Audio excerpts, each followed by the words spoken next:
Security Journalist Hangout on Sunday, and I have been hanging out with Babajide Kolade Otitoju and Adewale Adeoye. Gentlemen, let's move on swiftly. It has been argued that for Nigeria to be free from the claws of insecurity, there must be unity of purpose. In view of this, President Bola Tinubu has urged people of the North to rise in unison against the common enemy that has crippled the development of the region. President Tinubu harped on the need for collaborative efforts between the government and the military to restore peace to northern Nigeria. Mikhail, this is the president talking about regional cooperation. Yes, that is the way to go. I was listening to a prominent academic from northern Nigeria saying, look, it's not Tinubu that will defeat banditry for the North. I think that there's a need for northern leaders to come together and find a way to solve this problem. So the kind of security summit that they had in Katsina, which focused on Northwest, defeating Northwestern security, is the sort of thing that they should do across the North. Leaders should come together and ask themselves, what can we do?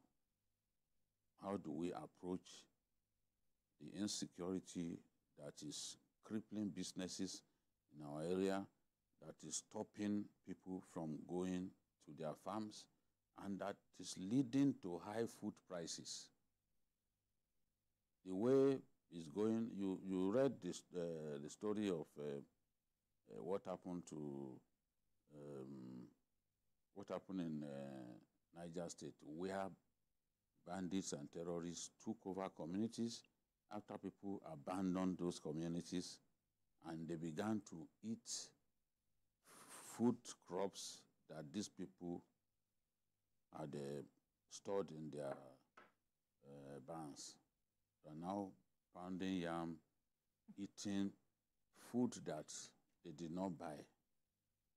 People will farm, and when it is time to harvest, bandits will now tell them to come and pay tax before they can access their farms.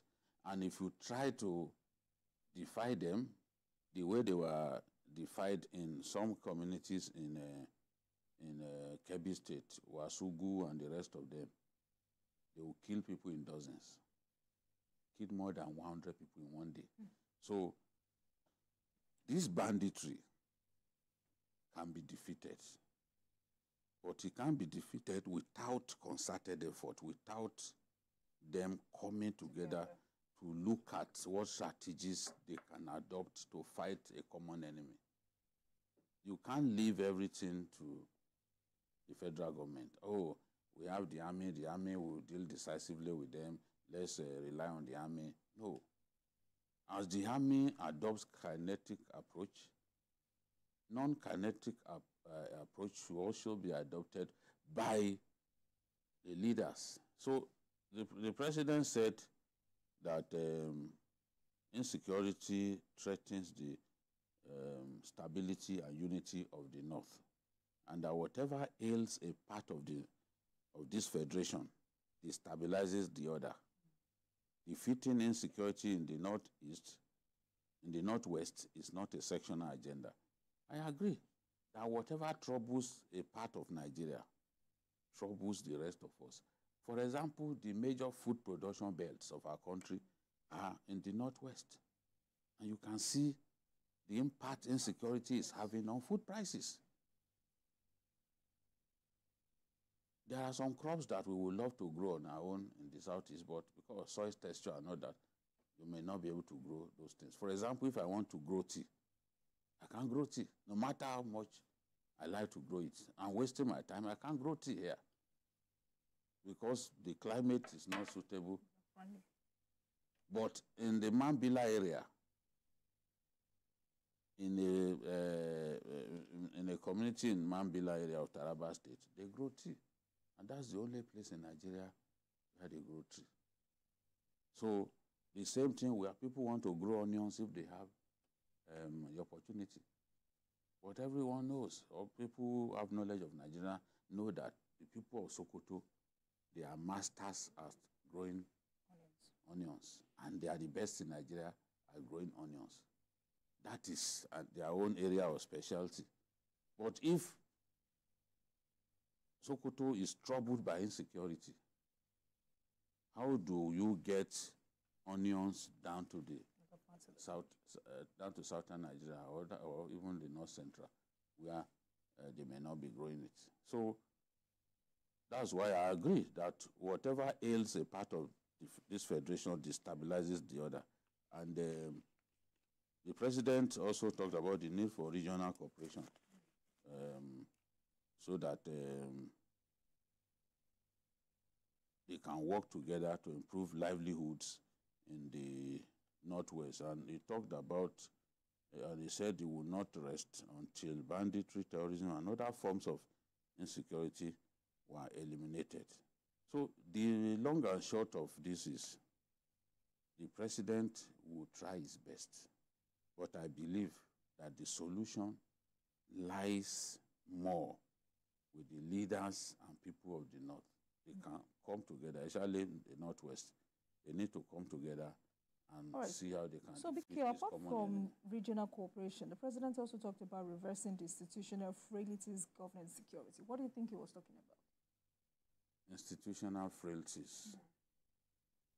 I believe, for example, that is looking at security architecture. What can we do to further move the needle? For example, we need to work a lot more on community policing. Community policing. Some will say community police, but even me, I'm afraid of community police now because I fear that what I've seen some governors do in the last few days, I'm afraid of. So, but there's still a person need to look at security the way it is structured in our country and see what steps we can take. We need more police men to be recruited. We don't have enough at this time. The police strength is not enough. We need to recruit a lot more.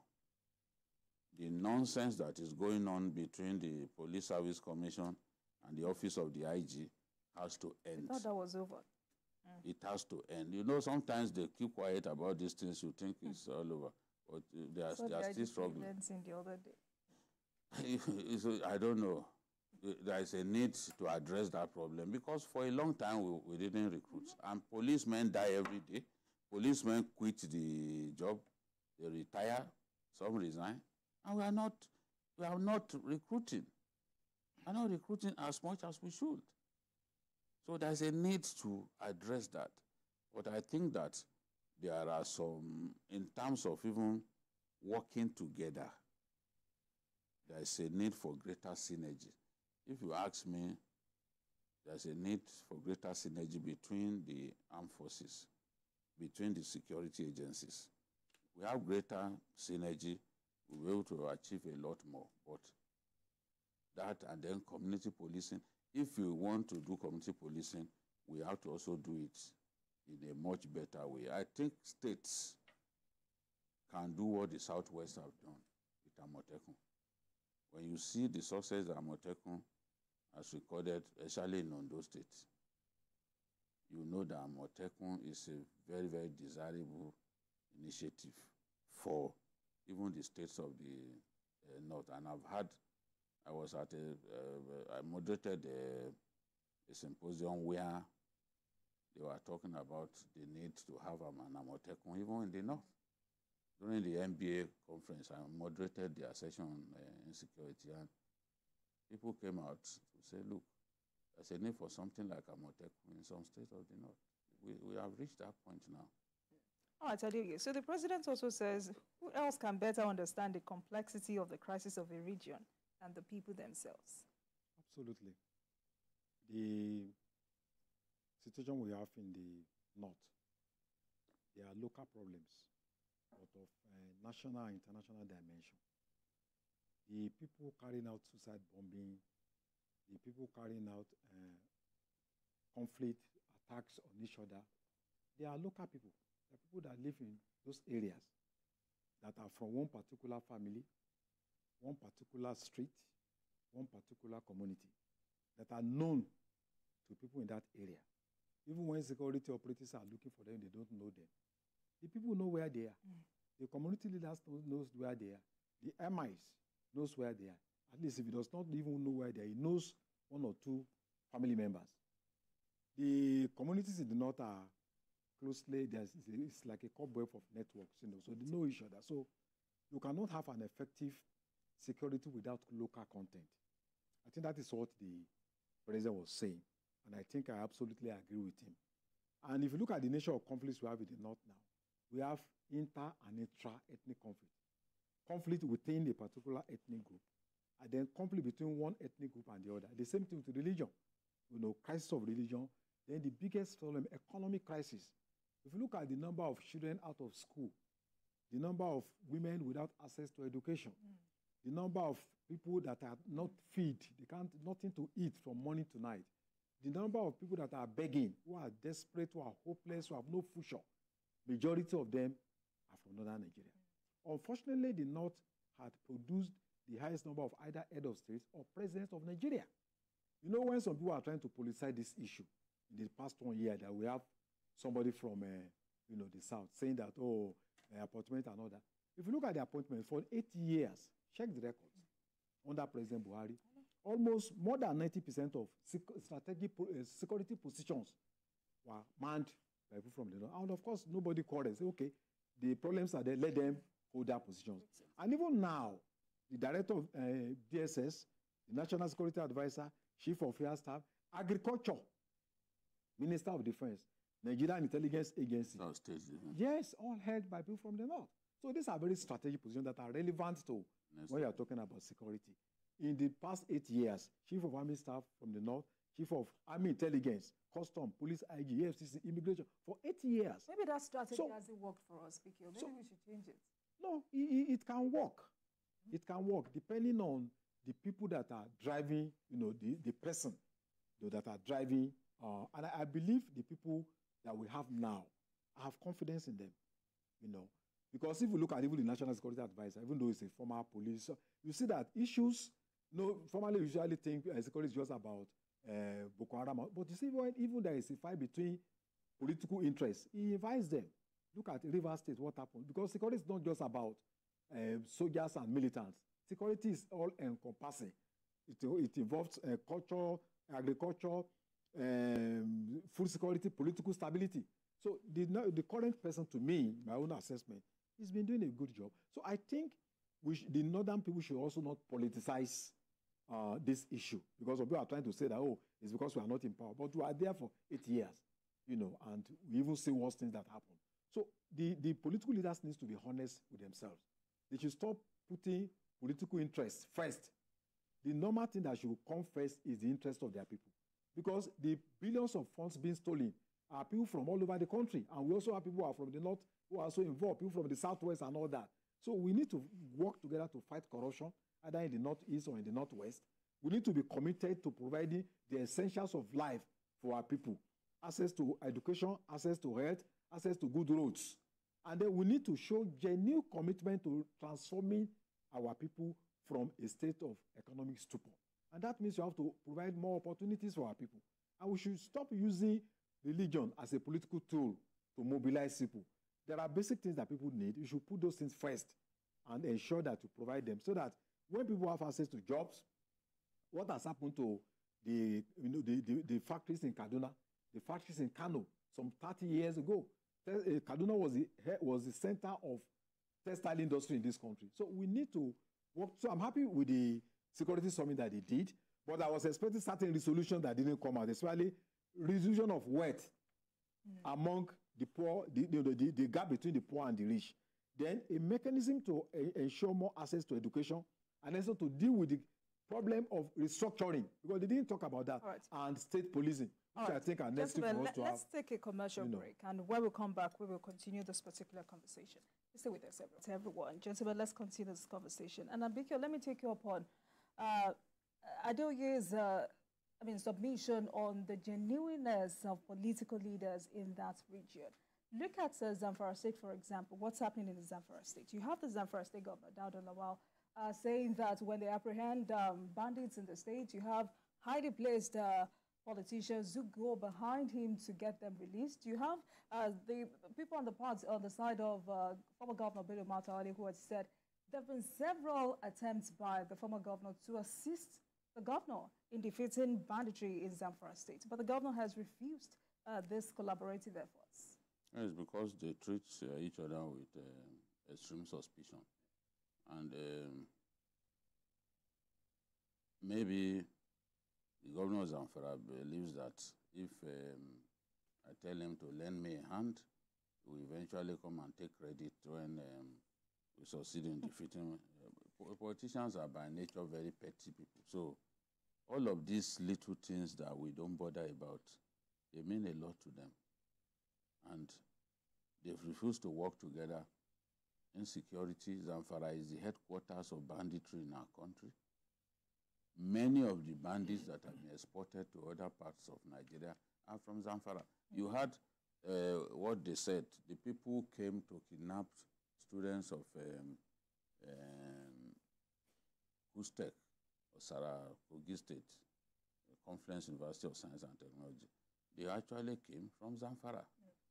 You know, they came from Zamfara. So why won't a governor and an ex-governor come together and work to defeat insecurity if they genuinely love their states?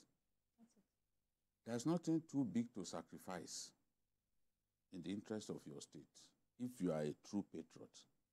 But to the politician, politics comes first before everything. He's thinking about what he can gain, you know, before taking a plunge, before making any move. He's imagining, he said, okay, what will happen? Are there advantages that will come my way? So that's why we have this problem. And the president is saying, come together, work together to make sure that we solve this problem. Until the North comes together and face the issue of insecurity the way they face the issue of political power, we are not going to make meaningful progress. And everybody is feeling it now. The problem is so entrenched that I thought by now we will have found a way to defeat these guys. But there's no evidence that they are on their way out or that they are going to leave us alone. It appears that they too now have this attitude of we die here. All right, gentlemen, let's move on quickly. The art of